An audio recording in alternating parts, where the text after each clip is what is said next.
Je suis en compagnie de Ruth-Hélène Brosseau, candidate pour le NPD dans Berthier-Masquinongé pour les élections du mois d'avril. Ruth-Hélène, on va parler un petit peu au niveau national.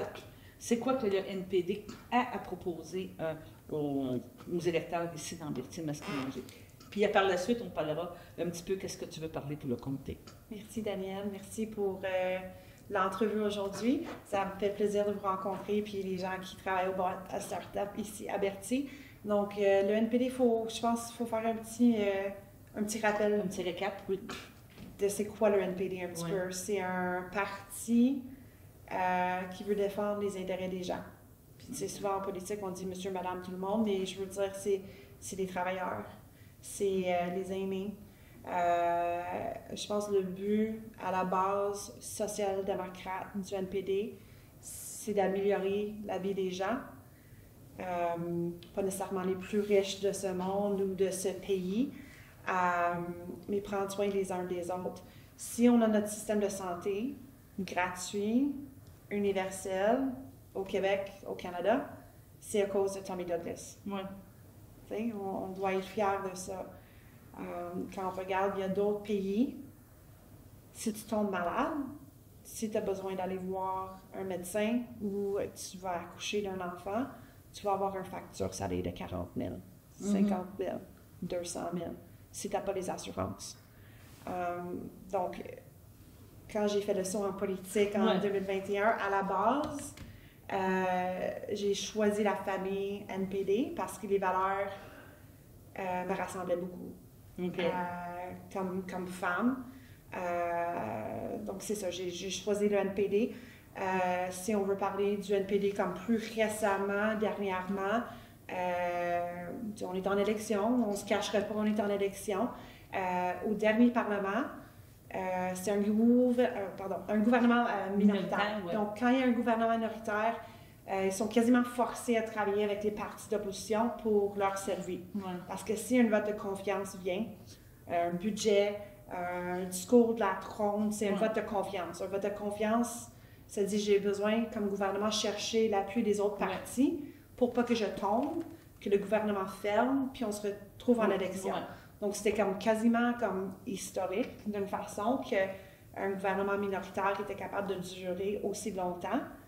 Parce que 4 ans, c'est quand même un bon temps. C'est un bon score, comme on pourrait dire. C'est un bon score. C'est un bon score, on va le dire comme ça. Il y a des gens qui vont dire, mais c'est le NPD qui a gardé les libéraux en place.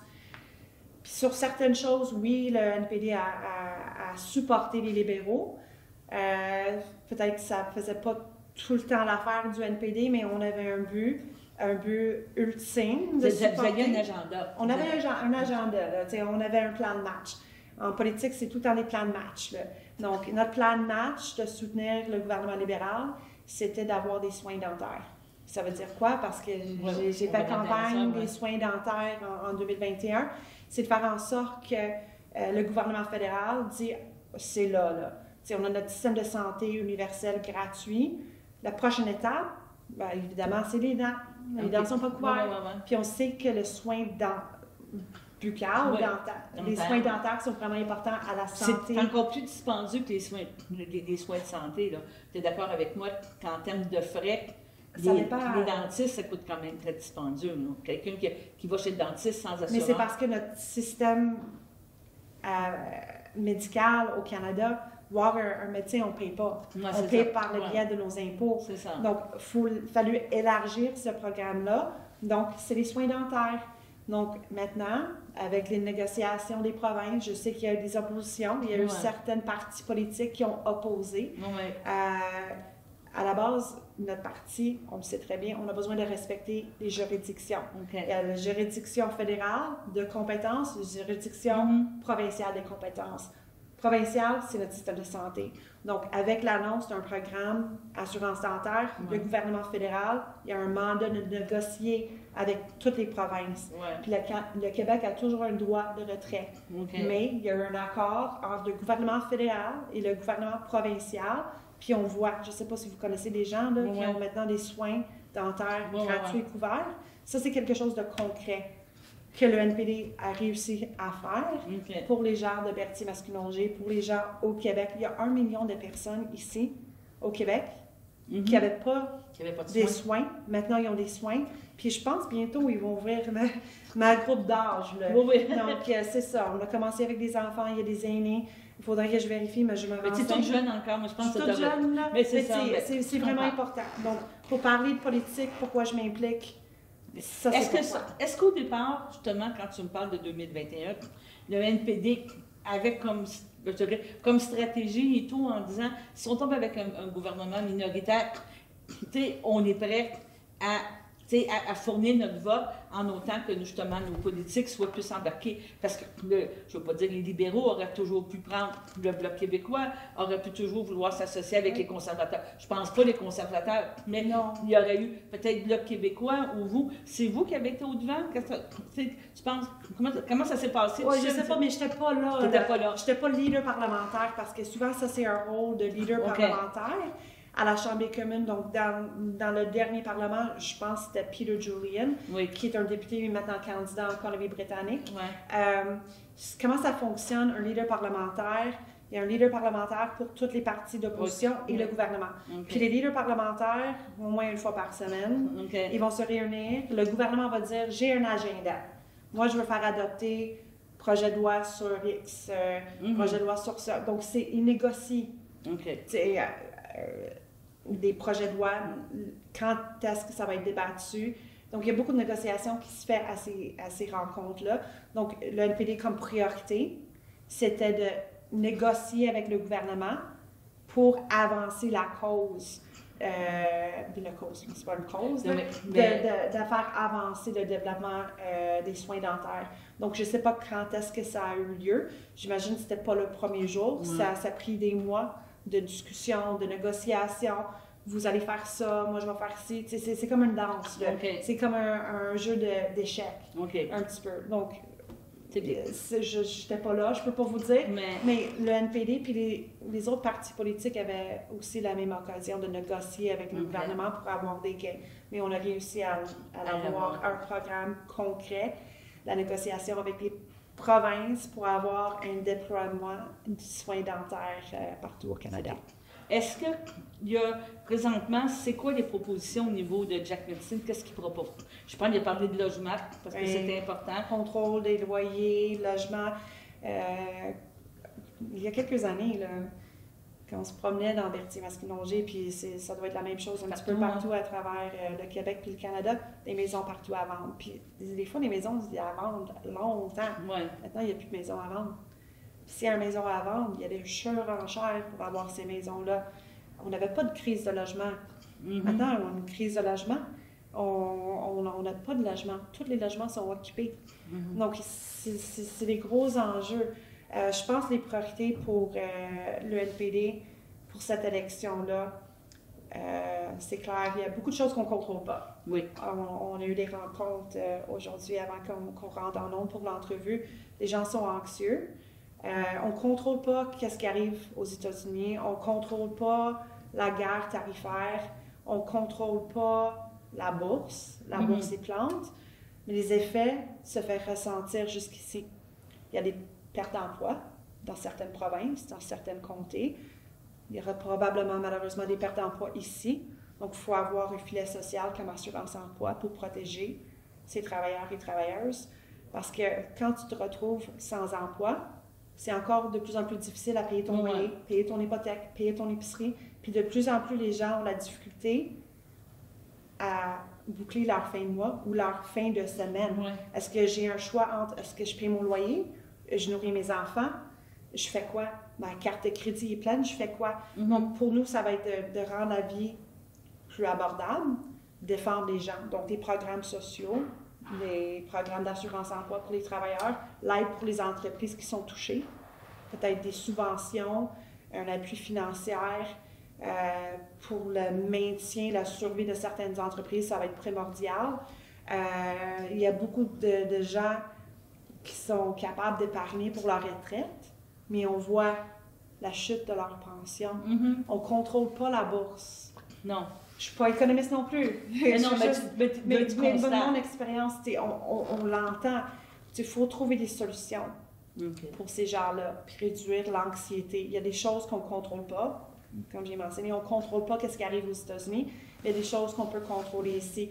Une chose que j'aimerais faire, vous le savez, le comté, c'est vraiment grand, Berthier, Masquinongé, ça commence maintenant à Saint-Sulpice, pas à Lavaltrie. Non, Saint-Sulpice, puis ça va jusqu'à Trois-Rivières. On a le MRC de Masquinongé, d'Autrey, Matawini, des municipalités, Saint-Sulpice. Je veux réunir tout le monde. Je pense faire j'aille ça dire comité de crise, mais c'est quasiment ça. De réunir les gens en Mauricie pour dire on s'assoit ensemble, le préfet, les maires, la chambre de commerce, les entreprises, les aînés, les organismes à but non lucratif, le secteur de logement, voir c'est quoi les potentiels dangers, c'est quoi les effets. On ne peut pas prédire ce qui va arriver demain ou la semaine prochaine, mais c'est quoi la situation l'heure juste sur mon territoire. Faire la même chose ici dans Dautrey, faire la même chose un petit peu dans Matawini. Puis je ne suis pas spécialiste en médiation, mais moi je m'engage de trouver quelqu'un pour nous accompagner là-dedans, avoir l'heure juste, un portrait sur papier, puis voir qu'est-ce qui va arriver. Les pistes de solutions. C'est ça, c'est l'assurance emploi. Est-ce que c'est une subvention? Comment on maintient cette entreprise en vie? Parce que les tarifs vont les affecter. On n'est pas capable d'exporter tel produit. Qu'est-ce qu'on fait? Donc, je veux faire ça. Je veux faire ça. Je veux faire ça. Je te comprends. Je vais t'amener sur 2 points. L'immigration. Parce que, comme tu viens de parler tantôt, tu es agricultrice et tout. Tu sais, l'immigration temporaire, il y a beaucoup, c'est un gros sujet parce que ça relève du fédéral, oui, on est d'accord, fédéral, provincial. Bien, tu sais, c'est parce qu'au niveau agricole, c'est important l'immigration. Il y a beaucoup de travail qui se fait à la ferme, puis c'est dans les usines d'abattage qu'on parle ici à Olimel et tout ça. Et il faut trouver une solution pour ces gens-là. Il faut leur donner. On veut réduire, mais en même temps, on en a besoin de ces personnes-là.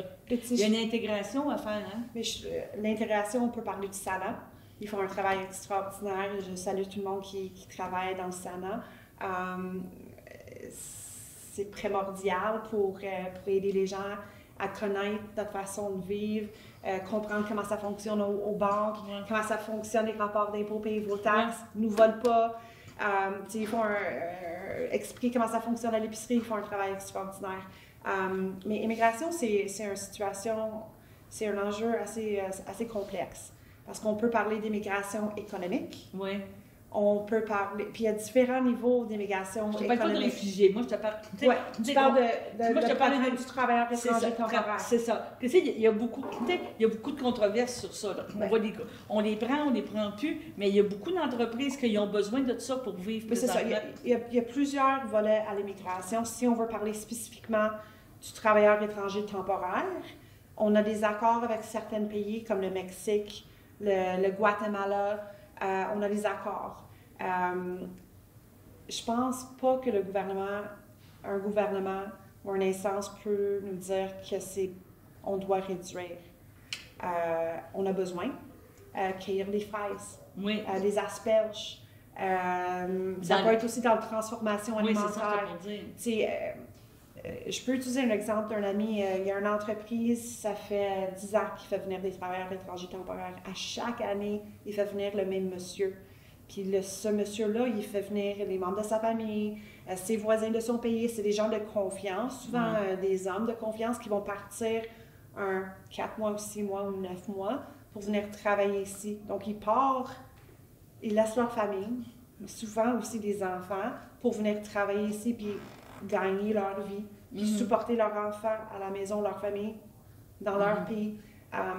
Ces gens-là, souvent quand ils viennent ici, puis ils viennent à chaque année, des fois il y a des besoins quasiment tout au long de l'année.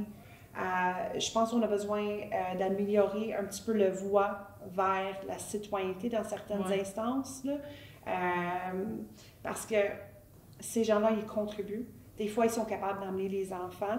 Donc, tu sais, il faut repenser un petit peu à notre système d'immigration. Je sais que dans le passé, on a eu beaucoup de problématiques avec la paperasse, la complexité de l'affaire. Il y a des organismes qui aident comme Ferme, ça s'appelle Ferme, qui aident à accompagner le producteur dans ses démarches. avec tout l'écosystème. Mais c'est nécessaire. C'est nécessaire. Si on n'a pas ça, on est dans le schnout, comme on dirait. Là.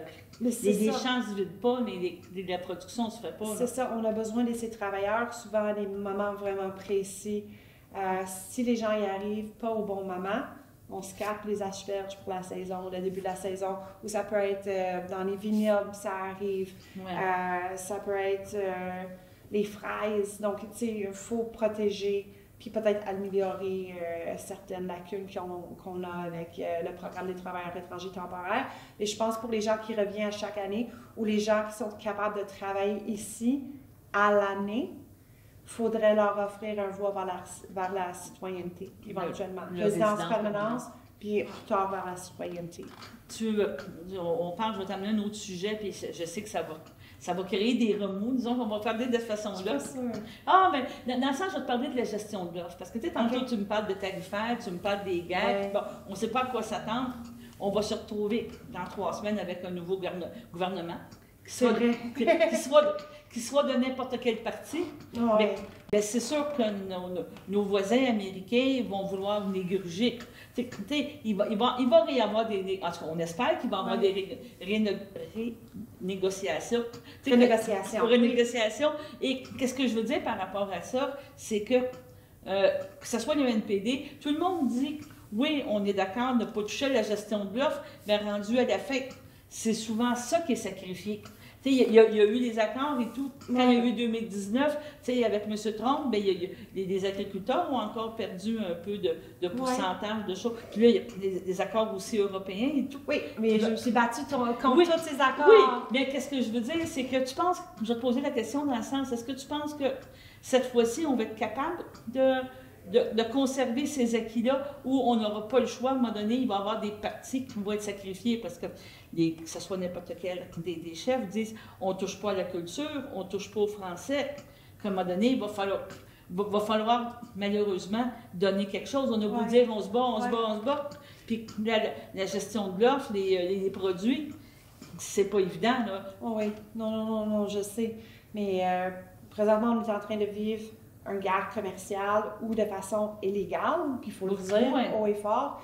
Le gouvernement, le président des États-Unis, je ne veux pas dire son nom, il nous impose des tarifs. Pas juste nous, mais plein d'autres pays. Donc, les accords commerciaux, je pense que l'important, c'est de s'assurer qu'on est gagnant-gagnant. Les deux bords.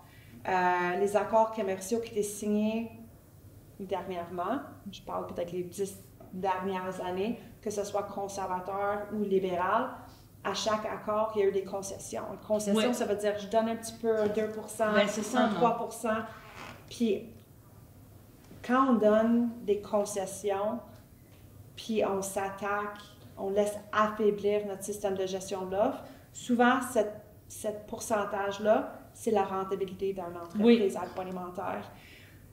Je me suis toujours battue. Je pense que le mot que j'ai dit le plus souvent à la Chambre des communes, c'est la gestion de l'offre puis le lait dit à filtrer. Parce que quand j'ai siégé au Parlement, on avait un produit qui s'appelait le lait dit à filtrer. Oui, je me souviens, oui. C'est un poudre qui était créé pour faire contourner les frontières, pour rentrer puis s'attaquer puis affaiblir notre système de gestion de l'offre.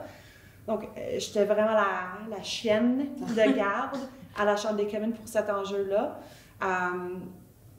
Je pense qu'on était capable d'avoir une mobilisation de la plupart des agricultrices et des agriculteurs. Pan-canadique, je pense que... Beaucoup au Québec, parce qu'on a beaucoup plus de fermes laitières au Québec, mais on avait une mobilisation à travers le pays.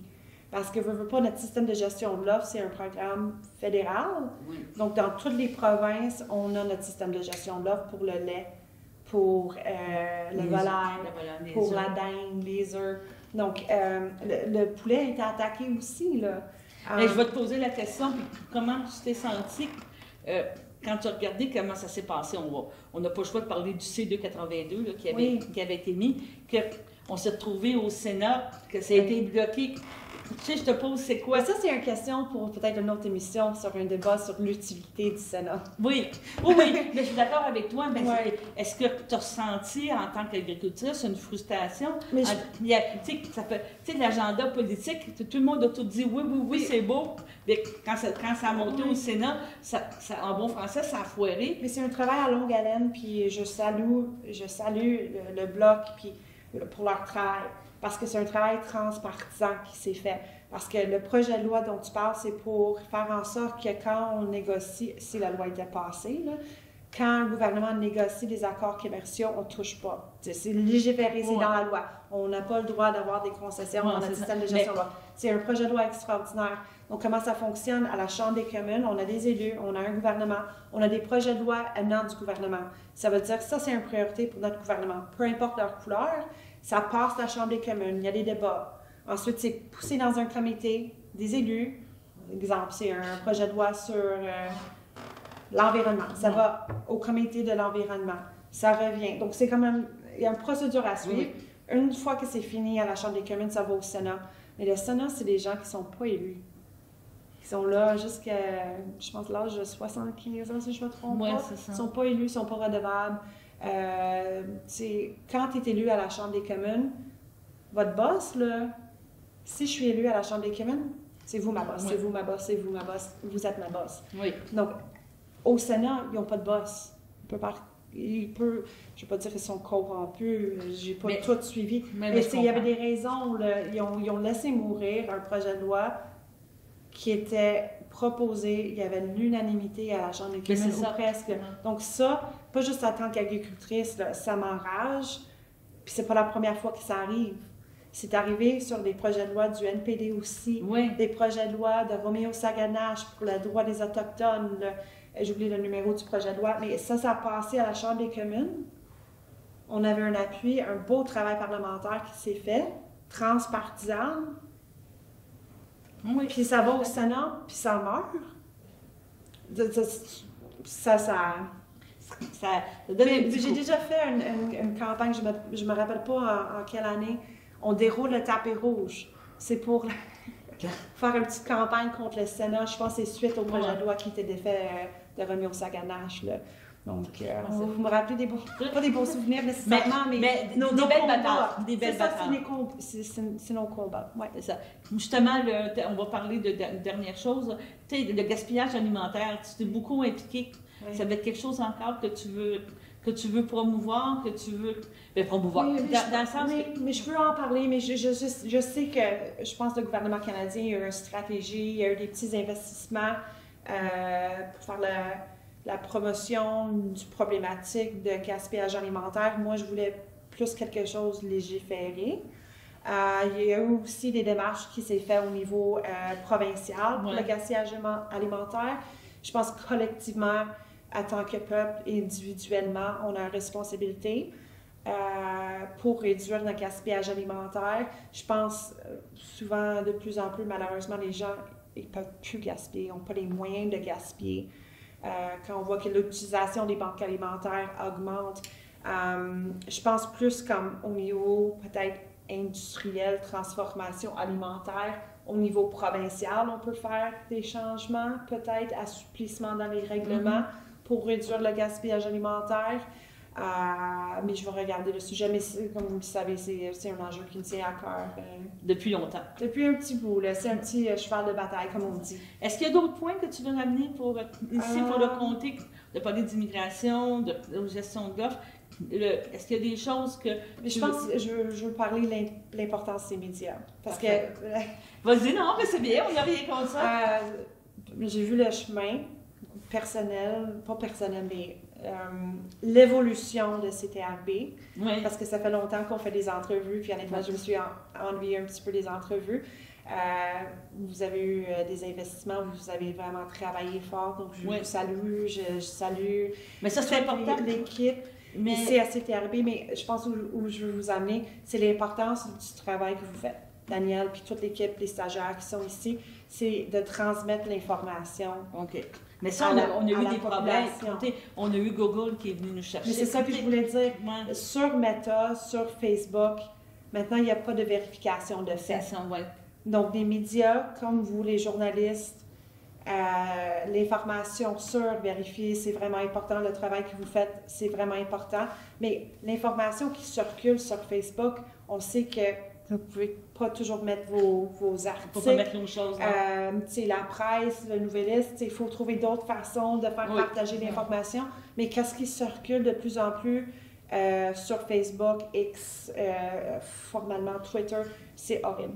Okay. C'est la désinformation. Donc, je pense qu'on a besoin de parler plus aux jeunes, aussi de l'éducation. Si on lit un article sur Facebook ou on voit une vidéo sur TikTok ou Instagram, il faut toujours vérifier vos sources. Il y a beaucoup de désinformation qui circule. Donc, il faudrait, puis je m'engage à le faire parce que ça me tient à cœur, mais tu sais, de voir comment on peut mieux soutenir obliger le CRTC à nous supporter plus. Mais tu sais, le gouvernement fédéral, de renforcer les informations locales, les journalistes qui sont sur le terrain. On peut parler de Radio-Can, CBC, mais tu sais, l'Action, les radios communautaires, Marc-André, on s'est connu à 103.1 FM, radio communautaire, Country Pop maintenant. Mais tu sais, il faut trouver une façon de mieux soutenir notre richesse qui est notre information. Donc, je salue tous les journalistes qui sont fort occupés ce temps-ci et toutes les équipes qui gravitent autour, ceux qui sont derrière les caméras, qui vont faire le montage après. Donc, bravo, c'est un rush, un coup à donner. Mais je veux vous dire, vous pouvez penser à moi comme un allié, un ami de votre métier. Là. Merci. Bon, mais je te remercie beaucoup. Merci beaucoup. On va Daniel. suivre ta campagne, puis tu resteras toujours notre vedette, je pense. Je vais revenir. Notre vedette politique je pense que le comté a quoi être fier. Je pense qu'il n'y a pas personne qui... Je pense que même à l'annonce, on n'a pas entendu de commentaires négatifs, mais justement. On parle de nous, là, on parle des gens de Berthier-Mascoulonger, puis c'est du positif. Puis j'espère amener encore de plus en plus positif. Bon, ben je te remercie. Merci beaucoup. Bye. Merci.